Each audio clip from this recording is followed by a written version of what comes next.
Buddy! Oh, look at that. Alright, get a bit of yolk.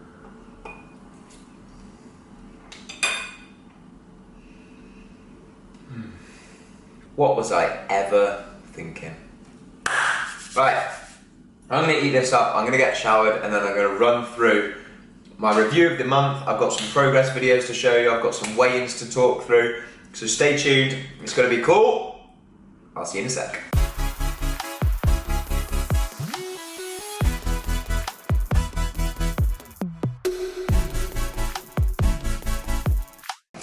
Yes team, obviously before we get going, smash that like button, hit that subscribe button.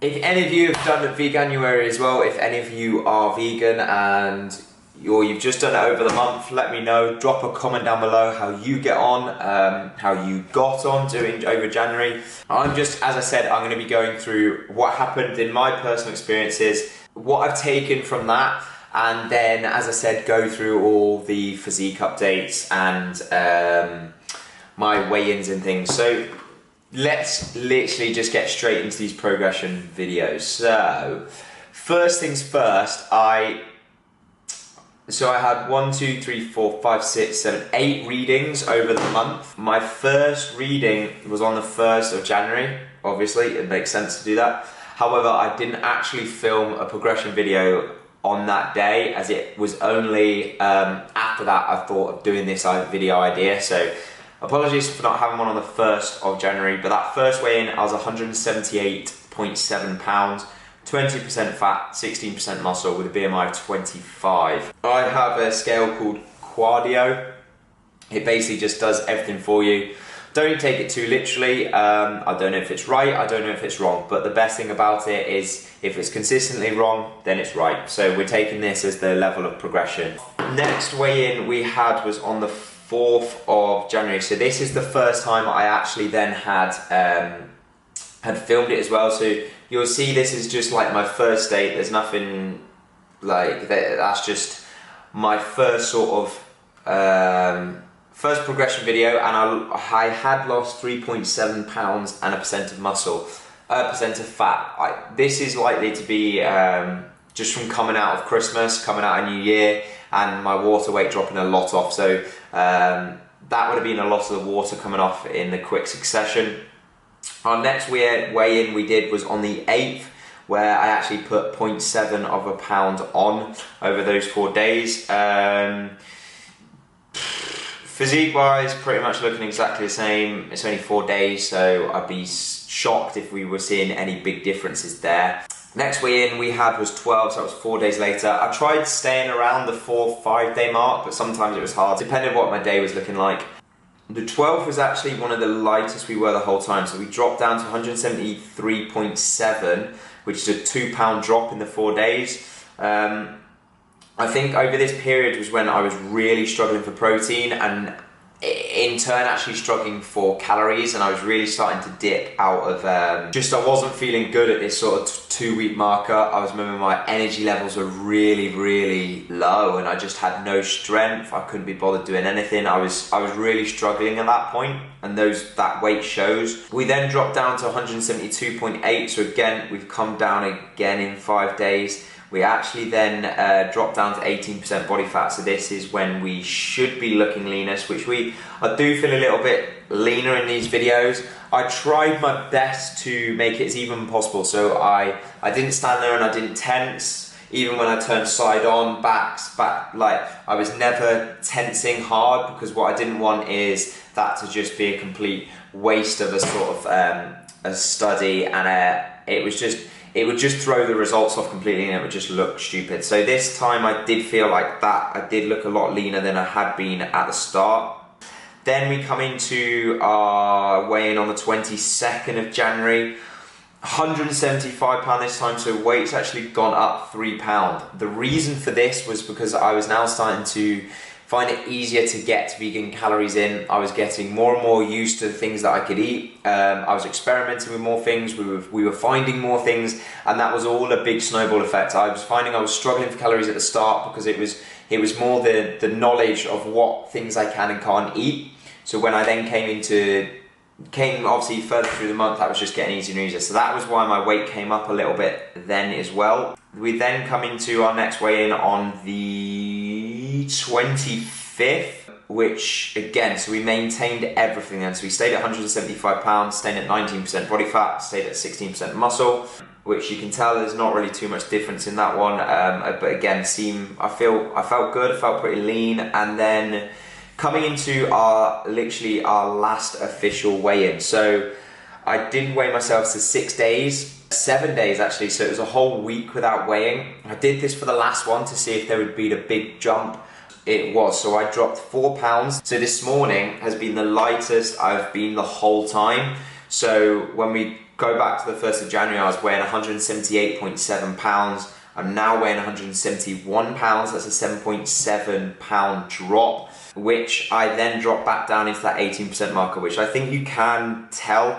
I look a little bit drier, like you can see a lot more definition than in my abs. And even just like my chest has a little bit more shape and things. Everything just looked a little bit tighter this morning. So now when we actually compare the two, so we've got our first weigh-in. Say if we look at our back shots, we can see how much, like, there just seems to be a lot more definition than in my back, and just things, as I said, it just looks a lot tighter and there's just a bit more shape going on there. Side-on pics are always quite hard to tell, like you can't really see too much of a difference. You can see a little bit more abdominal definition coming in, but nothing too major. Then when we come front on, you can then see the difference. So as I said, I feel like I had a little bit more definition in my chest, but you can see there that like the difference in my abs, and that everything, the main thing I'm trying to get across, as I said, is how much tighter and things looked, and just between the two, things did seem a lot leaner. So all in all, over the whole month, 7.7 pounds of weight loss, 2% of fat loss, and muscle percentage stayed the same. What did I think of Veganuary? There's so many people that do it, and there's so many people that say they see the benefits of it, they see the performance benefits, they see the strength benefits. It's all this game changers argument of people saying like, oh my god, if you want to be as strong as an ox, but an ox, all they eat is grass. And I get the argument people are trying to put across, but for me personally, I think when you compare the average human person diet, when you compare the average diet, someone who probably has McDonald's a lot of the time, Domino's, that kind of thing, whatever. When they then go to vegan, there is no wonder and no surprise that they have more energy, their performance increases, they're now fueling their body with so many more vitamins that they were used to, and the same with the whole mineral aspect. But then when you flip that completely on its head, for me, I obviously eat quite well anyway. I look after what I eat, I count what I eat, I make sure I'm having enough protein, I make sure I'm having a good balanced diet, and I eat across the spectrum of what I really need. I'm a big believer that I never really want to go down the route of having millions of different supplements, and therefore I try and eat it from real food and get that balance completely bang on. And that was something I massively disagreed with over this whole month, is that I was having, as I said in the older videos, I was having, it was about 8 tablets a day, because I had omega-3, 6, 9, zinc, magnesium, B12, vitamin D. Granted, that isn't because I'm vegan, that's just because the weather sucks and I just got it at the same time. For me, when someone turns around and goes, oh, vegan is the healthiest diet you can do, blah, blah, blah, blah, I would actually point blank and just say it's not. I would say the healthiest way to eat would be the one that no matter what you're eating, you are supplying the body with exactly the vitamins and nutrients and the minerals it needs to perform at its most best without having to take an artificial supplement to get you there. I.e., there's too many things I think that you have to supplement with being vegan, and therefore, how does that make it the healthiest diet? How does taking a fake tablet over then just eating the real food and getting the true source of that vitamin and that mineral in your body that your body needs? Like, to restrict it from certain minerals and amino acids and things like that, it's your body wants that and your body needs that to perform at its best. So to be giving it something that then is not real, I just can't get my head around then how people are like, it's the healthiest way to eat. There's lots of people are vegan this, vegan that, but you can still eat ridiculously unhealthy on a vegan diet. Don't feel that by going vegan you're going to be some magical healthy lifestyle kick. It doesn't boil down to that, and you've still got to focus on so much more, and you've still got to actually think about what you're eating. That was a bit of a rant. So some big questions, pros and cons. Will I be carrying on? No. Did I enjoy it? Not really. Did my performance drop? Yes. Did my strength drop? Yes. Did I struggle to hit my protein? Yes. Did I reduce my carbon footprint over the month? Yes. Did my energy levels improve during the day and I didn't feel like I was peaking as much? Yes. But at the end of the day, whatever you want to do, you do. Don't force your way of doing it on someone else, because everyone has their own opinion. Everyone does things differently. Everyone wants to do it the way they want to do it that's best for them. You can't think downly on someone who wants to be vegan, and the same with you can't think downly on someone that doesn't want to be vegan. The problem I think we have is this real hatred towards one another, and there's no need for it. Why? If someone wants to do that, just let them do it. Let them go about it the whole way. I'm just telling you my personal experiences. I'm showing you the results over the last month. But I promise you this, I'm excited to see now what happens over the next month. And that, I think, might be the biggest learning curve. And if that then does come back in a quick, short space of time, because that would just show to me that the diet I was eating beforehand was the best thing that my body wants.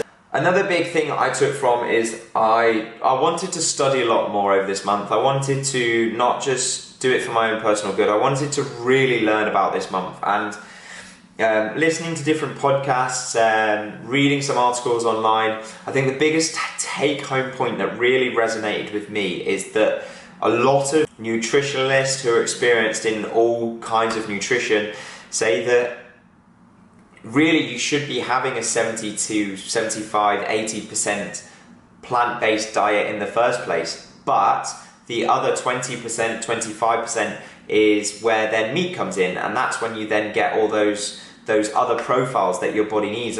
I'd be lying if I said it hasn't turned something in me. So I know for sure now, if I've had enough protein during the day, then why not have a vegan meal in the evening? Why not? Because I haven't not enjoyed food at all. There's been loads of things that we've been eating that have been amazing. And to be honest, I said it in my Instagram post, if it wasn't for Sarah, I would have lasted 4 minutes. She has been a lifesaver. She's cooked loads of things. She's just helped massively the knowledge side of things. And then that I can take on to clients. So now when a client comes to me and they says that they want to go vegan or they are vegan, I take on a new client who's vegan, and then I can now give them advice that I could never give before. So that's another amazing reason why it's been so good to do this over the month. It's been an amazing learning curve. It's been quite cool putting my own body through a test. And now I really feel like I can give my personal opinion on the matter. I can talk to people about it. I can give my experiences. I can give my pros and cons.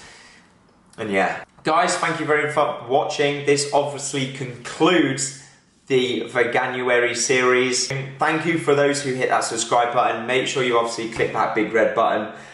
I won't be stopping this push on the YouTube videos. Obviously, I'm pumping a lot of content out there at the moment, and that is not going to stop, and I can promise you that.